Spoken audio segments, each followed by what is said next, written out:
আচলতে চোৰে দেখে চোৰত ঠেং এটা আমাৰ যোজনাই আছে অসমীয়াত সাপে দেখে সাপক ঠেং চোৰে দেখে চোৰত ঠেং কংগ্ৰেছে ইমান বছৰ চোৰ কৰিলে 55 से 55 तक वो लोग चोर किया देश का प्रॉपर्टी को लूट किया ये कांग्रेस दल इसलिए वो लोग एनी टाइम हर टाइम चोरे देखते हैं मैं कलो कि प्रति समय चोरे देखि থাকে আসলে মহান চোৰ স্বাধীন ভাৰতৰ আটাইতকৈ ডাঙৰ চোৰ হ'ল কংগ্ৰেছ দলটো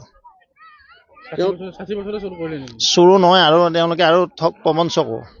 420 কেছও আছে তেওঁলোকৰ সব আছে সেইটো দলৰ কোনো ডিসিপ্লিন নাই আৰু কি কলো এজেন্টে হয় আইএসআই এজেন্ট বুলি ক'ব লাগিব তেওঁ মৰম প্ৰীতি পাকিস্তান বা বিদেশৰ প্ৰতি কাৰণ নিজে তেওঁ বিয়া কৰে আনছি বিদেশৰ পৰা অসমৰ দেখোন বোৱাৰী নাপালে এজনী ছোৱালীয়ে নাপালে নাপালে তো তেওঁ অসমৰ জাতিক ইমানেই ভাল পায় অসমৰ এজনী ছোৱালী নাপালে তেওঁ যদি ক'লে হয় আমাৰ গাঁৱৰ পৰা এজনী দিলো হয় নহয় বোলে মই বিদেশত যাব লগা হৈছে বিদেশ প্ৰীতি বেছি তেওঁৰ মই ভমলাটিৰ পৰা এজনী ছোৱালী দিলো হয় ছাৰ যাকে নহওক আৰু কিন্তু কথাটো হ'ল কি গৌৰৱ গগৈ ডাঙৰীয়াই অনবৰত চোৰ দেখি থাকে কাৰণ তেওঁ নিজেই চোৰ যে কাৰণ তেওঁৰ দলটো চোৰ আৰু তেওঁলোকে কি কৰিলে বিদেশ প্ৰীতি কো পাকিস্তানত বেআইনী বান্ধিব গৈছে তেওঁ পাকিস্তানত তেওঁৰ আলহী আছে তেওঁৰ মিছেজ থাকে তেওঁ যায় ভাৰত চৰক অৱগত নকৰে প্লাছ তেওঁ ক'ৰবাৰ পৰা বিয়া কৰে লণ্ডন নে ক'ৰবাৰ আনছি ইংলিছ কোৱা জাতিৰ প্ৰতি তেওঁলোকৰ কোনো শ্ৰদ্ধা নাই ভক্তি নাই সেইকাৰণে আপোনালোক চোৰ বুলি কৈছে চোৰে চোৰ ঠং দেখা নাই তেওঁ নিজেই চোৰ তেওঁৰ দল চোৰ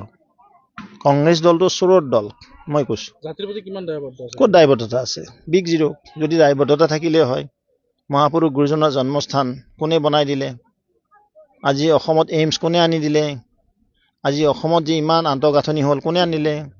তেওঁলোকে এনে মিছা কথা ক'ব কংগ্ৰেছ দলে মানে মিছা কৈ শাসন চলাই আছিল তেওঁলোকে সদায় মিছাৰ আশ্ৰয় লৈ মিথ্যাচাৰ কৈয়ে জনতাক ভুল গৈ আছিল কিন্তু জনতা তাৰ পৰা ওলাইছে জনতাই গম পাইছে কংগ্ৰেছ কিমান ডাঙৰ ভ্ৰষ্টাচাৰী সীমাহীন দুৰ্নীতিৰ